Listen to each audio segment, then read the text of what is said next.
बिस्मिल्लाहिर्रहमानिर्रहीम अस्सलाम वालेकुम। गुड एज़ न्यू विद ज़ारिश में वेलकम। आज मैं आप लोगों के लिए इफ्तार रेसिपी बहुत ही ज़बरदस्त रमज़ान रेसिपी लेके आई हूँ, जो कि ब्रेड रोल्स की रेसिपी है। बहुत ही मज़ेदार और आसानी से बन जाने वाली रेसिपी है। आप लोगों ने ज़रूर ट्राई करनी है। आप लोग normal spring roll, egg roll और इस तरह के रोल्स वगैरह तो बनाते हैं, लेकिन आप लोग इस रोल को भी ज़रूर बनाइएगा। बहुत ही कम टाइम लगता है और बहुत आसानी से बन जाने वाली ये रेसिपी है। आप लोगों ने ज़रूर ट्राई करनी है। अगर आप लोग न्यू न्यू कुकिंग सीख रहे हैं तो आप लोगों के लिए बहुत आसान है ये रेसिपी बनाना। चलते हैं जी अपनी रेसिपी की तरफ। मैंने लिए हैं 2 बॉयल पोटैटोज़ जो मैंने मैश कर लिए हैं। साथ में मैंने वेजिटेबल्स लिए हैं, जिसमें हाफ़ मैंने अनियन ले लिया है। ठीक है, हाफ़ अनियन मैंने ले लिया है। एक कैरेट मैंने ले लिया है। थोड़ा सा हरा धनिया मैंने ले लिया है इसमें। थोड़ी सी कैबेज, थोड़ा सा शिमला मिर्च और थोड़ी सी ही हरा प्याज मैंने ले लिया है।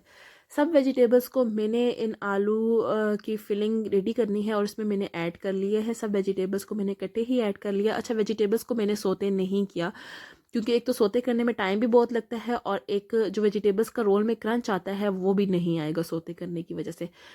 3 मैंने चीज़ स्लाइसेस ले लिए हैं। इसको मैंने कट करके ऐड करूँगी। अब जी मैंने रेड चिली पाउडर लिया है हाफ़ टेबल स्पून मैंने अजवाइन ली है इसमें, और हाफ़ टेबल स्पून मैंने सॉल्ट ले लिया है। 1 पिंच मैंने ब्लैक पेपर ले लिया है। साथ में मैंने थोड़ा सा चाट मसाला ऐड कर लिया है इसमें। और अब इन चीज़ों को मैंने बहुत अच्छे तरीके से मिक्स करना है।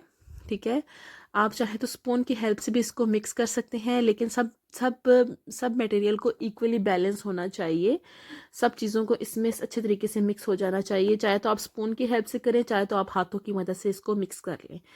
जी मैंने पहले स्पून की हेल्प से किया था, लेकिन मुझे लग रहा था कि ये ठीक तरीके से बैलेंस में नहीं जा रही चीज़, तो मैंने इसको फिर स्पून को साइड पे रख दिया और मैंने हाथों की मदद से इसको किया, और साथ में मैंने चीज़ रफली कट करके ऐसे ही डाल दी।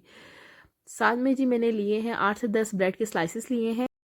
ब्रेड के स्लाइसेस को अब मैं पानी 1 बाय 1 एक प्लेट में पानी लेके उसमें डिप करूँगी। फुल ब्रेड को मैं स्लाइस को गीला कर लूँगी और इसको मैं पानी को निचोड़ लूँगी। पानी इसमें से जैसे ही निकल जाएगा सारे का सारा, ये देखिए हाथों की मदद से आपने इसको ऐसे हल्का हल्का प्रेस करना है, ताकि आपका ब्रेड टूटे भी नहीं और पानी भी सारा इसमें से निकल जाए। अच्छा, ब्रेड इसमें ये पतला हो जाता है और सॉफ्ट हो जाता है। उसके बाद आप जो शेप देना चाहें दे सकते हैं इजीली। अब थोड़ा सा इसमें मटेरियल मैंने ऐड किया। ठीक है, और आप चाहे जिस शेप में चाहें इसको आप कर सकते हैं। मैंने इसको दे दी है रोल की शेप। मटेरियल मैंने ऐड कर लिया और इसको बहुत अच्छे तरीके से मैंने हाथों की मदद से मटेरियल को सेट कर लिया और ऊपर से मैंने ब्रेड को बंद कर लिया। अच्छा, अब मैंने इसके एजेस नहीं काटे, तो आप चाहें तो इसके एजेस को कट कर सकते हैं। अगर आप न्यू न्यू कुकिंग सीख रहे हैं तो आप एजेस को कट कर लीजिएगा, ताकि आपको क्लोज करने में ईजी हो जाए। फिर हाथों की मदद से यूँ आपने दोनों हाथों की मदद से इसको बहुत अच्छे तरीके से दबाना है, ताकि ये दोनों किनारे आपस में जुड़ जाएं। एजेस को कट कर लेंगे तो आपके लिए इजी रह जाएगा, लेकिन मैं इसको यूज़ टू हूँ बनाने में, तो इसलिए मैंने एजेस को कट नहीं किया और मैंने ऐसे ही इसको बना लिए। ये जी मेरे 10 से 12 रेडी हो चुके हैं ब्रेड रोल्स। ठीक है, तो ये जी मैंने एजेस को कट नहीं किया। आप चाहें तो एजेस को कट करें, चाहे तो ना कट करें, कोई प्रॉब्लम नहीं है। ये जी मैंने फ्राइंग पैन में ऑयल गरम किया और उसमें मैंने डाल दिए रोल्स डाल दिए और इसको मैंने लाइटली फ्राई कर लिया। ये जी मेरा रेडी है, ब्रेड रोल्स रेडी हैं। हार्डली 10 से 15 मिनट्स में ये रेडी हो गए हैं। मिलते हैं अपनी अगली वीडियो में। Thanks for watching.